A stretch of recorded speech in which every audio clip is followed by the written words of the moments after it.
E aí eu queria explorar um pouco mais, agora que você falou de mercado de tecnologia, mercado de segurança da informação, eu queria que você, né, como uma das pessoas que eu conheço que sabe melhor sobre o assunto, falasse quais são realmente as novas tendências de mercado. Eu acho que essa pergunta une aí, pessoal, o Guilherme que mandou aqui, ó, quais as tecnologias, metodologias de proteção que os times de Blue Team devem ficar de olho para as ameaças cada vez mais elaboradas. Então eu vou unir minha pergunta com a dele e mais com a do Agostinho Macedo, que coloca questão não são se a questão é que não que vai ser atacado, e sim quando será atacado. Precisamos criar planos de contingências para ataques cibernéticos. Então, assim, tanto a questão desses planos de contingência, que é você ter tecnologias para realmente proteger, quais são as tendências de mercado com a evolução, primeiro, né, no lado negativo, como é que está sendo a evolução dos hackers, com essa questão do ransomware, etc. E como as grandes empresas, os grandes fabricantes de tecnologia estão atuando, estão desenvolvendo, né, novas tecnologias para conseguir se proteger. Aí, né, a gente tem agora no mercado diversas tecnologias mais recentes, né, que a gente fala de, né, desde do Sandbox, a questão do DPI SSL, tem a questão, né, agora de o que não é tão recente assim, mas agora está muito mais em alta, DLP. Mas quais novas tecnologias estão vendo por aí que o mercado está se atentando e está sendo e futuramente vai ser essencial para a empresa conseguir se manter segura? Legal, ótimo. Vamos ver se eu lembro de tudo aqui e a gente vai respondendo. Eu acho que o plano de contingência, respondendo de trás para frente, o plano de contingência é muito importante para as empresas, né? Eu sofri um ataque, o que eu vou fazer agora, né? Como que eu saio disso? Como que funciona a restauração do backup? Como que eu ligo a comunicação novamente das minhas unidades? Né? Eu acho que é super importante, e se as empresas estão nesse nível de maturidade, parabéns. Porque a maior parte das empresas a gente não tem a PSI, a Política de Segurança da Informação.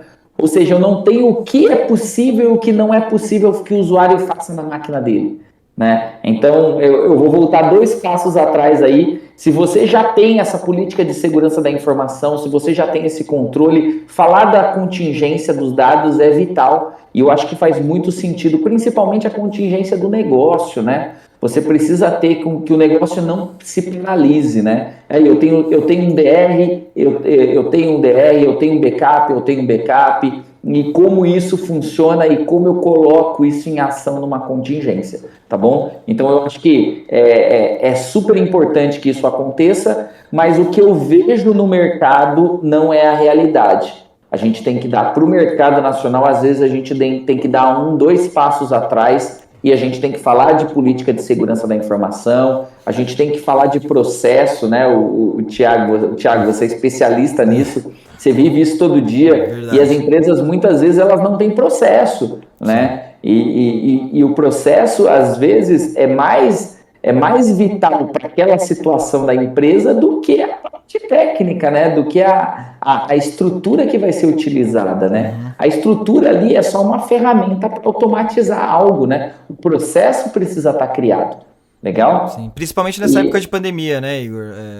Até com o pessoal acessando remoto e tal, se você não tem uma política definindo critérios de como o cara pode acessar remoto, qual o nível padrão mínimo de segurança, ou não, só dá a máquina pro cara, manda por Uber, manda pro motoboy, e o cara acessa da casa dele de qualquer jeito, ou o cara acessa do computador pessoal dele, que é pior ainda, que é o mesmo computador que ele baixa a torrent. Então a política é a base para depois a tecnologia refletir e criar as regras de segurança e controlar como vai ser feito este acesso. Mas tudo vem de base da política. E a pandemia acaba impactando muito nisso, né, Igor?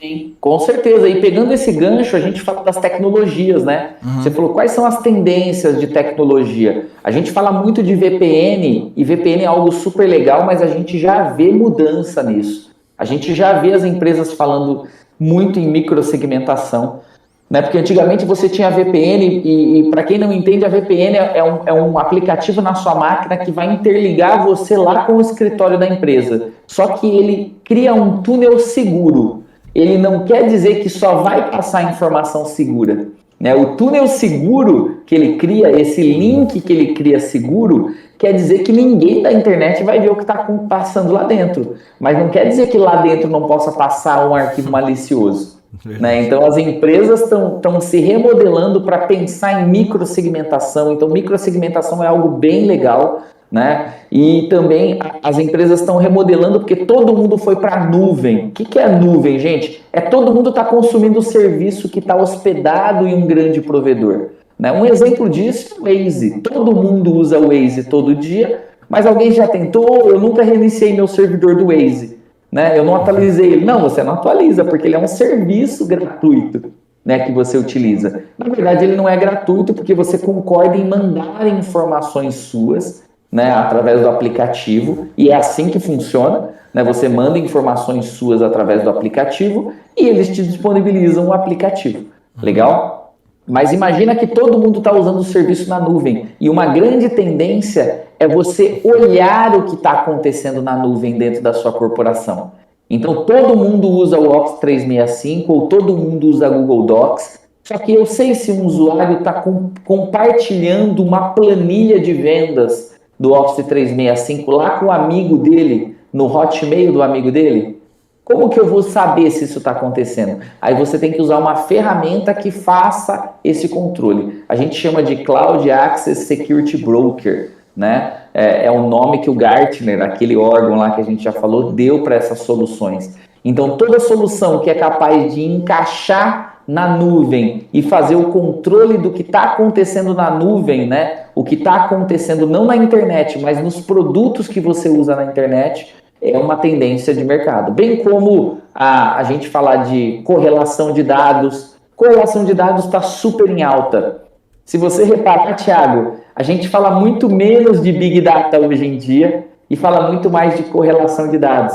Eu lembro que há 2, 3 anos atrás a gente falava quase zero de correlação e falava de Big Data, né? Sim, então, a gente teve uma mudança aí no mercado. Por quê? Porque todo mundo entendeu que eu preciso correlacionar o que eu já tenho. Eu tenho um parque de máquinas, um parque de servidores. Pensa você como olhando para a estrutura da sua empresa. Você tem um servidor de arquivos, você tem um servidor de usuários, você tem um servidor de banco, vários servidores de aplicação. Esse pool de servidores gera log, gera informação. O que você não faz com isso é correlacionar elas. Então está super na moda hoje, para cibersegurança, você correlacionar esses servidores, correlacionar essas informações. Por quê? Porque as ferramentas de correlação, a gente dá o nome de SIEM para essas ferramentas, né? S-I-E-M de Maria no final. SIEM. A ferramenta de SIEM, ela tem inteligência artificial, ela tem machine learning, ela faz inferência e ela consegue detectar aspectos que estão variando da normalidade. Então eu tenho um servidor que tem esse padrão. De repente ele começa a ter esse padrão diferente, seja de usuário, seja de acesso. Isso gera um alerta, e esse alerta para um time de cibersegurança pode gerar um incidente de segurança. Ou seja, eu tenho algo anormal no servidor.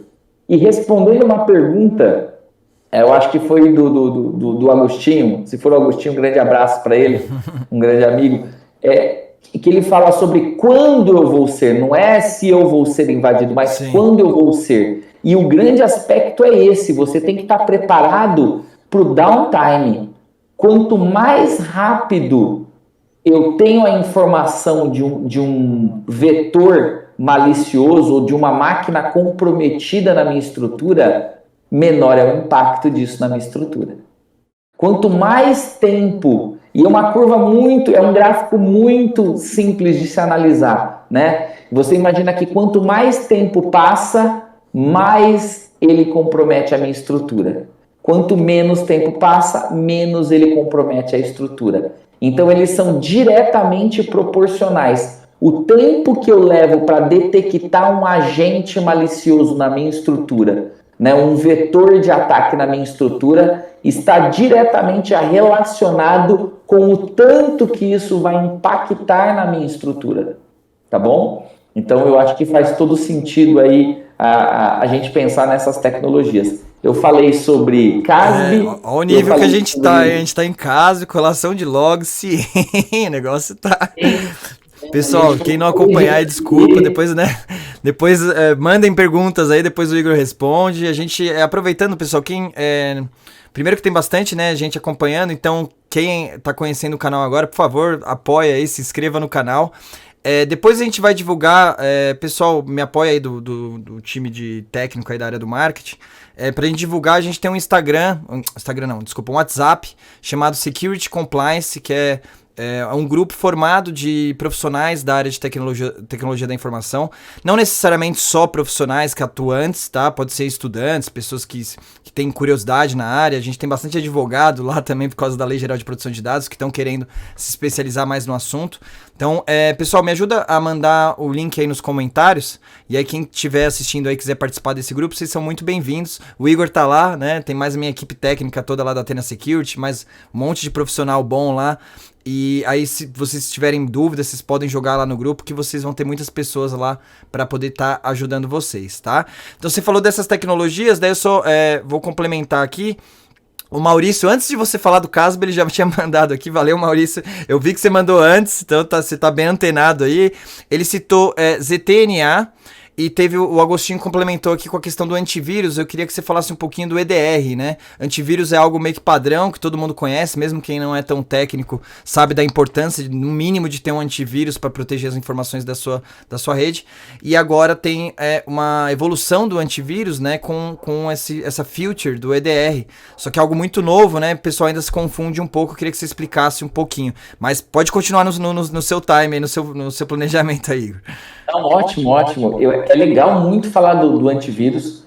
A gente é da época, eu já tenho 20 anos de cibersegurança, eu sou da época que as empresas, né, as revendas de cibersegurança, as consultorias de segurança no Brasil, eram empresas que vendiam antivírus, né? Era o que a gente tinha na época. Uhum. E o antivírus, basicamente, gente, o que ele é? Ele é um programa que fica rodando no seu computador o tempo todo.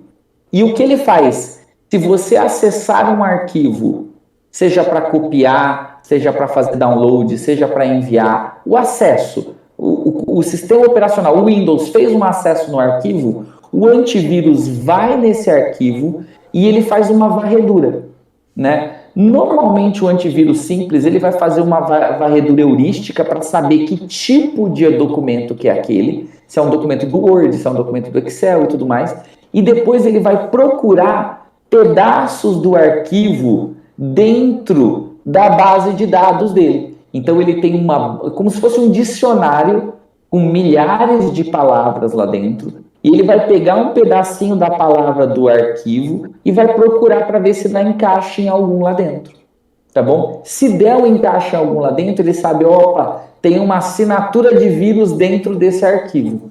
Era assim que funcionava antigamente, né? Hoje em dia não funciona mais assim. Por quê? Porque os arquivos maliciosos, eles não têm vírus dentro, né? Eles evoluíram, eles baixam um vírus, né? Ele se estabelece e ele muda algo na máquina, ou ele vai olhar o dump de memória, ou ele vai fazer alguma coisa no sistema operacional, mas o arquivo em si, ele não tem vírus. Então, o que a gente precisa olhar? O comportamento dos arquivos. E para fazer isso, eu não posso olhar mais uma base de assinatura.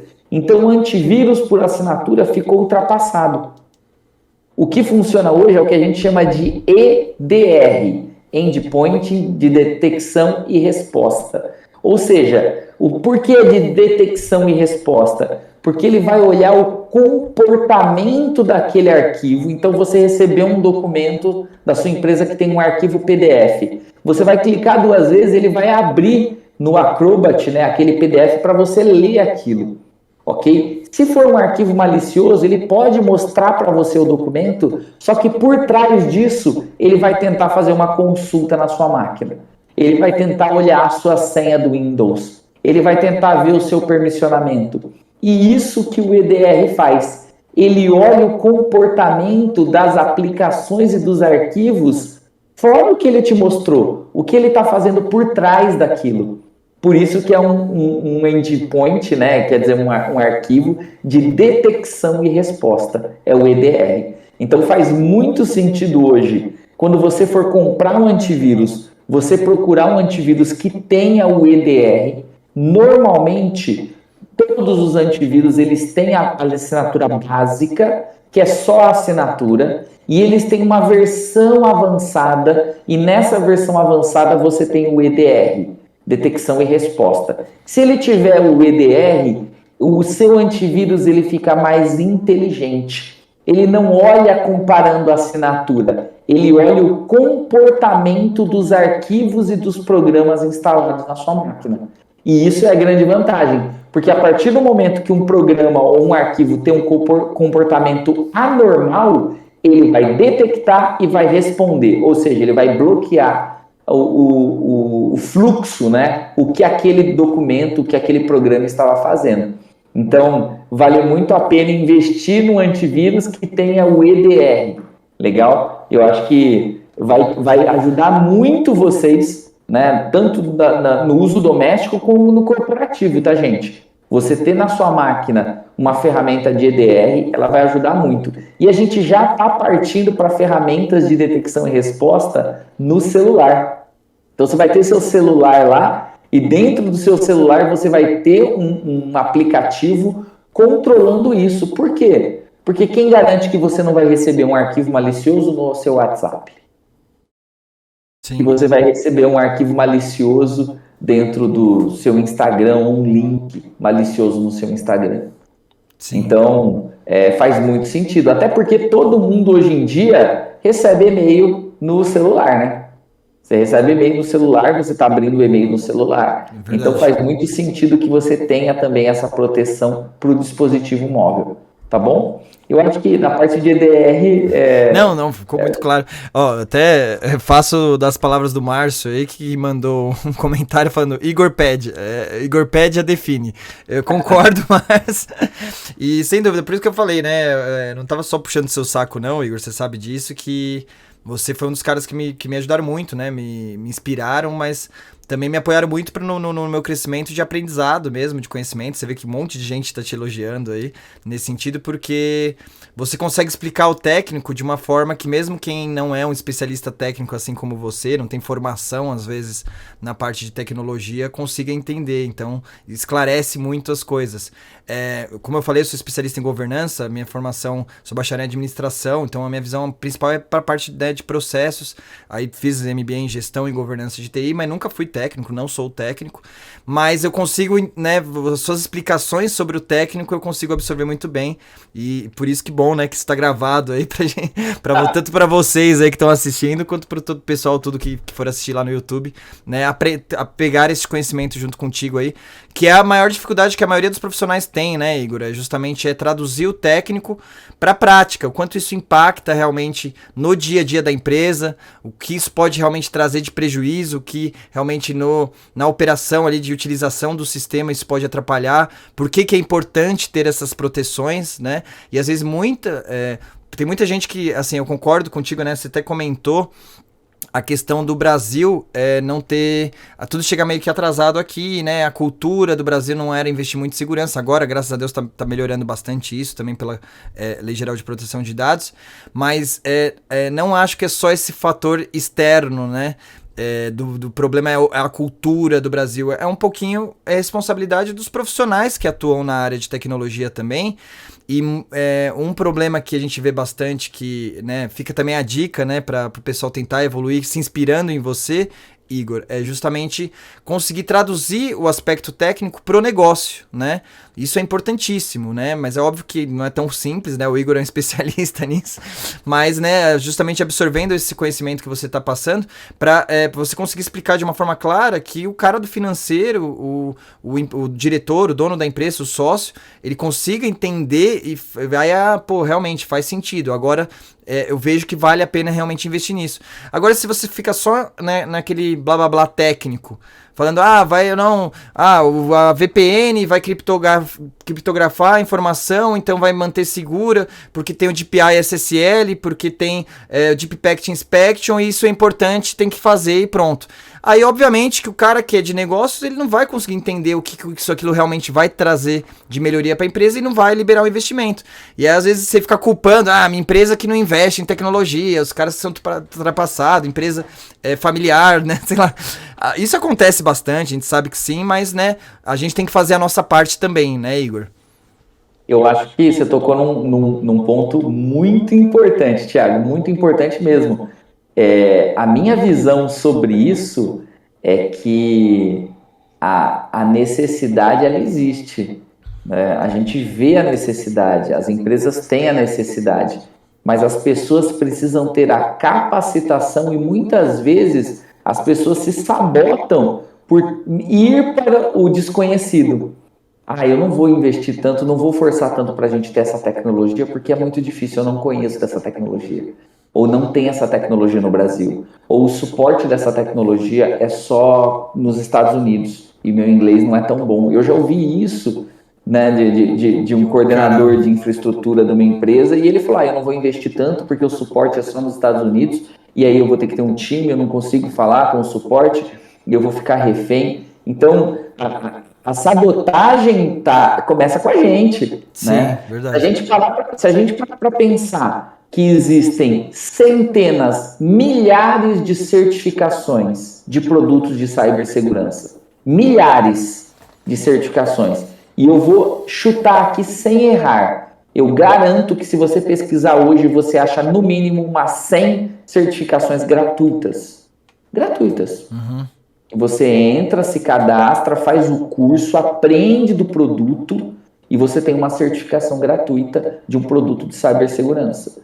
Então, o grande aspecto aqui é o quanto as pessoas precisam evoluir, né? E pegando o gancho para a minha área, né? A área de cyber, o pessoal que começou, como a gente falou no começo do podcast, o pessoal que começou em infraestrutura, que não tinha faculdade para isso, né? Eu vi, não tinha faculdade de infraestrutura, não existia isso. Existe agora, recentemente, tem faculdade de cibersegurança, que é fantástico, né? Excepcional. Mas não tinha. A gente se balizava por certificações e continua sendo assim. Não adianta, o profissional tem que se certificar, ele tem que aprender e não adianta, daqui 2 anos os produtos mudaram. Né? Daqui 2 anos ele tem que fazer uma certificação nova, ele tem que trabalhar com isso. Alguns de vocês sabem, eu sou instrutor de cibersegurança há mais de 10 anos no Brasil, né? E o que a gente mais vê em sala de aula é as pessoas que, nossa, eu tô aqui para aprender, legal e tudo mais, mas putz, eu podia ter vindo antes, aí eu não consegui vir, e isso demora, né? E o que a gente percebe hoje, Thiago, é que as empresas não têm esse tempo de espera. As empresas precisam para agora. Elas não precisam para daqui 2 anos. Elas não precisam daqui 6 meses. Elas precisam para agora. E para isso estar pronto agora, alguém teve que estudar 2 anos atrás. Né? E esse gap que a gente vem enfrentando. E aí que você acha as oportunidades para você se destacar no mercado. Isso que é essencial o pessoal entender também, né? Exato. E não só o Brasil, o mundo inteiro. Não tem profissionais qualificados para atender a demanda agora. Então, se você fala assim, mas eu quero, mas eu não estou pronto agora. Corre, porque daqui 2 anos a demanda vai estar muito maior e você vai estar preparado. Né? Então, assim, eu acredito muito nisso, eu acredito muito que tem uma demanda e o Brasil é muito bom nisso. Né? A gente vê pessoas muito boas tecnicamente. Né? O que falta é a gente tirar esse estereótipo que eu preciso ficar sentado numa sala de aula durante 4 anos para aprender o básico. E não funciona assim. Você precisa sentar numa sala de aula, você precisa sentar numa bancada, você precisa sentar num cliente numa implantação, você precisa fazer um curso, você precisa fazer uma certificação. São várias frentes que tem que acontecer. Mas ela não está fechada a uma faculdade, você tem que fazer. Hoje tem cursos muito bons, mas faça um curso, faça uma certificação, faça uma faculdade, aprenda com um amigo, né? Aprenda com um amigo. Antigamente a gente aprendia com os amigos. Né? Eu lembro quanto de informação aqui eu aprendi com pessoas Graças a Deus eu fui muito abençoado e na minha carreira, nesses mais de 20, quase 25 anos eu tenho de TI, né? Comecei com 13, tô com 29, 13, 14 anos, é isso aí, 25 anos de caminhada. Nesses 25 anos, cara, eu aprendi com inúmeras pessoas, né? Aprendi muita coisa. Desde lá de trás que eu aprendi a jampear o S-Robotics, modem US Robotics, que a gente jampeava, né, com 2 IRQ3, com 4 IRQ5. Cara, coisas de 20 anos atrás. Até o que eu aprendi ontem. Ontem eu estava fazendo um curso de cibersegurança e aprendi coisas novas. Estava lendo o material do Gartner novo, falando sobre SOC híbrido, né, que está super na moda. A gente vai falar sobre isso. Não sei se a gente vai ter tempo nessa live, né, nesse podcast, para falar sobre SOC híbrido, mas é uma super tendência, né? Acabou de ser lançado nos Estados Unidos isso, e a ideia é que a gente possa trazer isso para o Brasil, né? As empresas querem agora, né? As empresas precisam disso agora. Então, eu acho que faz todo sentido. Então, basicamente, quando a gente fala de cibersegurança, a gente vai ter dois mundos. Existem outros, né? Mas eu vou falar dos dois grandes mundos, que é o mundo do ataque e o mundo da defesa, né? É o Red Team, o time vermelho, e o Blue Team, o time azul, né? O time azul, eu tenho uma empresa de time azul, né? De Blue Team, formo pessoas profissionais nessa área,